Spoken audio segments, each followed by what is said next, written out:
여러분 안녕하십니까. 황교안 전 국무총리가 문재인 정권 시절 발생한 서해 공무원 피격 사건, 탈북어민 강제 북송 사건, 기무사 개업 문건 사건 등과 관련해 문재인을 안보 문란의 몸통으로 강력하게 의심된다고 규탄하면서 국회 국정감사에 문재인을 증인으로 세워야 한다고 촉구했습니다. 황교안 전 총리는 9월 21일 문재인 전 대통령을 증인으로 세워야 한다는 제목의 입장문에서 문재인 정부 외교안보라인의 최윗선에 대한 검찰 수사가 본격화됐다며 이같이 밝혔습니다. 황교안 총리는 귀순어민 강제 북송 의혹을 수사 중인 검찰이 김현철 전 통일부 장관을 20일 소환해서 조사했다. 탈북어민 2명이 귀순 의사를 밝혔는데도 합동조사를 조기 종료시키고 강제로 북한에 돌려보낸 것으로 고발된 사건이다. 문재인 청와대 외교안보라인이 관여한 의혹이 강한데 이제 정의용, 서훈 등 최상층부 수사만 남은 상황이라고 분석했습니다. 황 총리는 이어서 강제 북송 결정을 누가 내렸느냐는 질문에 그는 당연히 외교안보 쪽은 대통령이 보고를 받고 하는 것이라고 답했다. 문 전 대통령의 지시가 있었다고 해석되는 대목이라고 밝혔습니다. 이어서 검찰은 지난달 19일 대통령 기록관을 압수수색했는데 문재인 청와대 윗선 개입을 규명하는 데 수사가 집중될 것이라면서 문재인 전 대통령을 국정감사 증인으로 채택하자는 주장이 19일 국회 국방위원회에서 제기됐다. 문 전 대통령을 국회에 불러 서해 공무원 피격, 탈북어민 강제 북송, 기무사 개업 문건 사건 등을 물어야 한다고 했다면서 당연히 해야 한다. 수사의 성역은 없다. 안보 문란의 몸통으로 강력하게 의심되는 문 전 대통령, 법에 의해 진실이 밝혀져야 한다고 강조했습니다. 황교안 총리는 이 입장문에 앞서서도 최근 문재인 정권과 더불어민주당의 안보 외교 분야 문제점들을 잇따라 질타하는 입장문을 발표한 바가 있습니다.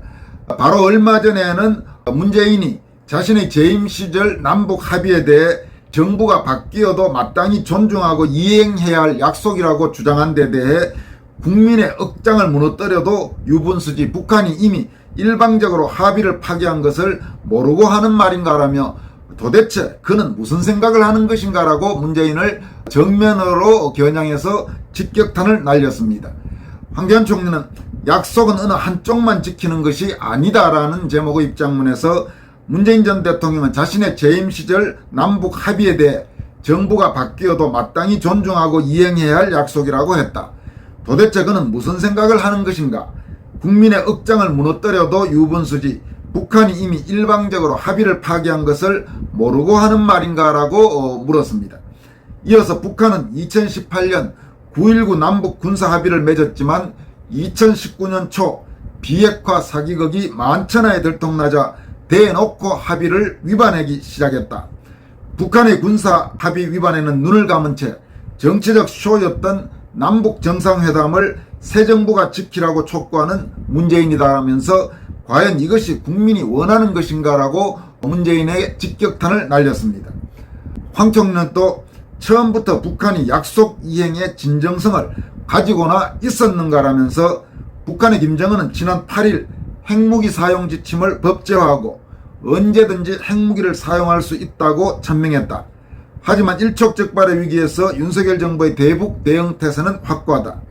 윤 대통령은 뉴욕타임스와의 인터뷰에서 북한의 도발을 억제하기 위해 튼튼한 한미동맹을 기반으로 확장 억제를 강화하는 것에서 해답을 찾겠다고 했다면서 이것이 마땅하고 당연한 일이라고 밝혔습니다. 이어서 국민들은 정권교체가 이루어지지 않았으면 정말 큰일 났겠구나라고 생각하며 오늘도 가슴을 쓸어내리고 있다고 밝혔습니다. 황교안 총리가 밝힌 이 내용, 만약에 정권교체가 이루어지지 않았다면 정말 큰일 났겠구나. 이 부분에 대한 국민들의 심정은 설사 윤석열 대통령이나 윤석열 정부에 대해 맞득지 않은 그런 생각을 갖고 있는 국민 중에도 적어도 문재인 정권 시즌2 이재명 정권의 등장이 있었다면 과연 지금 이 나라가 어떻게 됐을 것인가라고 가슴을 쓸어내리는 그런 국민이 적지 않은 것이 현실입니다. 다시 말해서 윤석열 대통령이나 윤석열 정부에 여러 가지 불만이 있긴 하지만 만약에 윤석열 정부가 들어서지 않고 이재명 정부가 들어섰다면 단순히 외교안보 뿐이겠습니까? 지금 하나하나씩 드러나고 있는 문재인 정권 시절에 온갖 추잡한 일들, 온갖 부패상들, 온갖 문제점들, 이런 부분들이 지금도 거의 단 하나도 제대로 드러나지 않았을 거고 당연히 수사도 이루어지지 않았을 것이고 많은 국민들은 답답한 가운데 하루하루를 보내게 될 것입니다. 실제로 되돌아 생각해보면 문재인 정권 5년 동안 정말 거의 화병이 날 정도로 나라 돌아가는 꼴이 마음에 들지 않아서, 그리고 우리 대한민국의 앞날이 걱정돼서 그렇게 잠도 제대로 이루지 못하고 불면의 밤을 보낸 국민이 한두 명이 아니지 않습니까? 아마 이 방송을 보고 계시는 시청자들 중에서도 윤석열 정부나 윤석열 대통령에 대해 여러 가지 뭔가 아쉽거나 혹은 마음에 들지 않거나 그런 부분들이 있을 겁니다.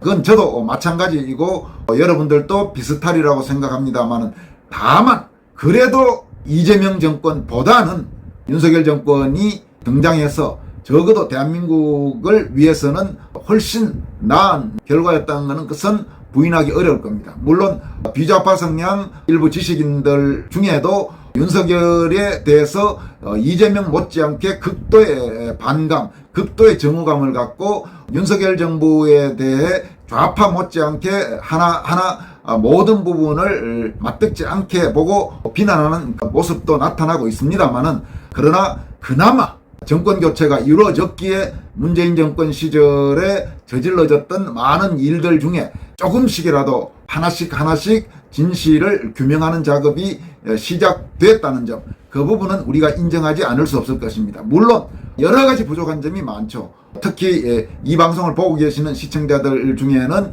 2020년 4.15 총선 선거부정 의혹의 진상규명과 관련해 과연 윤석열 대통령 그리고 윤석열 정권이 제대로 진상을 규명하겠다는 의지가 있는지 의심하는 분들도 적지 않을 것입니다. 실제로 윤석열 대통령이 과연 그런 의지가 있는지 의심스러운 부분이 많죠. 그런 부분들은 앞으로 좀 더 살펴보고 지켜보고 또 진상규명이 이루어질 수 있도록 압박하는 국민적 행동이 필요한 부분도 분명합니다. 다만 우리가 그래도 조금씩은 뭔가 여러 가지 문재인 정권 시절에 저질러졌던 많은 해악들 중에 적어도 일부라도 규명해 가는 시점이라는 점은 우리가 인정하지 않을 수가 없을 것입니다. 지금 황교안 총리가 이야기한 정권 교체가 이루어지지 않았으면 정말 큰일 났겠구나라고 많은 국민이 생각하면서 오늘도 가슴을 쓸어내리고 있다. 이게 그런 국민들의 심정을 대변하는 부분일 것으로 판단됩니다. 황 총리는 또 북한 핵에 침묵하는 민주당이란 제목의 입장문에서는 다음과 같이 밝혔습니다. 국민 안전보다 더 중요한 것이 어디 있겠는가? 북한 김정은은 공화국 핵무력 정책에 대여라는 법을 채택하면서 핵 선제 타격을 명문화했다. 김정은 등 수뇌부가 공격받을 경우 자동으로 핵 공격을 하고 공격이 의심만 돼도 핵 타격을 할 수 있다는 것이다. 제 멋대로 핵을 쓰겠다는 것이다. 이게 이제 얼마 전에 북한에서 이런 법을 만들었죠. 그러니까 북한 체제에 위협이 되거나 혹은 북한 지도부에 위협이 된다고 판단되면 바로 핵을 먼저 자기들이 사용할 수 있다. 그 핵을 결국 누구에 대해서 사용하겠습니까? 가장 가까운 대한민국에 대해서 사용하겠다는 협박이죠.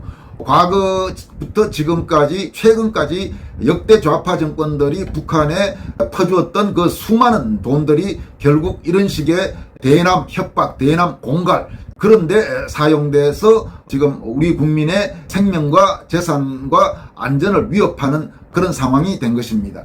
몇 차례 여러분들에게 말씀드렸지만 그런 측면에서라도 과거부터 지금까지 좌파 정권들 특히 그러니까 김대중 정권, 노무현 정권, 문재인 정권의 민족사적 잘못, 사실은 역사적 죄악이라고까지 표현해도 지나치지 않은 북한에 대한 맹목적인 퍼주기, 북한의 군비 확장과 핵 개발에 아까운 우리 국민 혈세를 갖다 준 그런 부분들에 대한 추궁은 앞으로 계속 이어져야 하는 것이고, 그 부분에 대해서 결코 역대 좌파 정권을 우리가 용서할 수 없는 이유가 될 것입니다.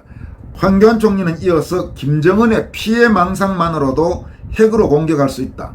이렇듯 한반도의 안보 위기가 최고조에 이르렀는데 백척간두의 위기 상황에서 민주당은 침묵하고 있다면서 바로 얼마 전까지 문재인 정권의 집권 여당이었던 더불어민주당의 행태를 비판했습니다. 이어서 대한민국 제1야당은 이재명 살리기에만 혈안이 되어 있고 국가 안보 위기에는 아무 관심이 없다. 국민의 생명에는 정말 아무 관심이 없는 것인지 민주당 대표 이재명에게 묻고 싶다라고 질타했습니다. 황 총리는 또 그동안 김정은의 위장평화쇼에 놀아난 민주당은 핵 선제 타격 법제화 소식이 전해진 지 사흘이 지나도록 공식 논평 하나 내지 않고 있다. 사실 놀아난 것이 아니고 같이 만들어간 것이다라고 꼬집었습니다. 이 부분은 참 중요한 이야기죠. 더불어민주당으로 대표되는 한국의 좌익 세력들은 북한의 엄청난 핵 위협의 공범이라고 해도 지나친 말은 아닐 겁니다. 그동안 더불어민주당 세력들이 북한에 대해 취했던 조치들, 또 북한에 대해 퍼주었던 그 수많은 우리 국민 혈세들, 그런 것들이 바로 부메랑으로 돌아와서 여러분과 저와 우리 모든 대한민국 국민들을 위협하고 있는 상황이라고 할 수 있을 것입니다. 황 총리는 이어서 민주당이 북한의 쇼에 속았는지 우리 국민을 속였는지는 국민께서 잘 아신다라면서 이 지경이 되도록 북한 핵을 고도화시켜 놓은 문재인 정권은 반드시 그 책임을 져야만 한다. 그것이 정의다라고 강조했습니다. 황교안 총리가 강조한 이 마지막 문장을 다시 한번 말씀드리겠습니다. 민주당이 북한의 쇼에 속았는지 우리 국민을 속였는지는 국민께서 잘 아십니다. 이 지경이 되도록 북한 핵을 고도화시켜 놓은 문재인 정권은 반드시 그 책임을 져야만 합니다. 그것이 정의입니다. 이렇게 밝혔습니다. 오늘 여기까지 하겠습니다. 여러분 고맙습니다.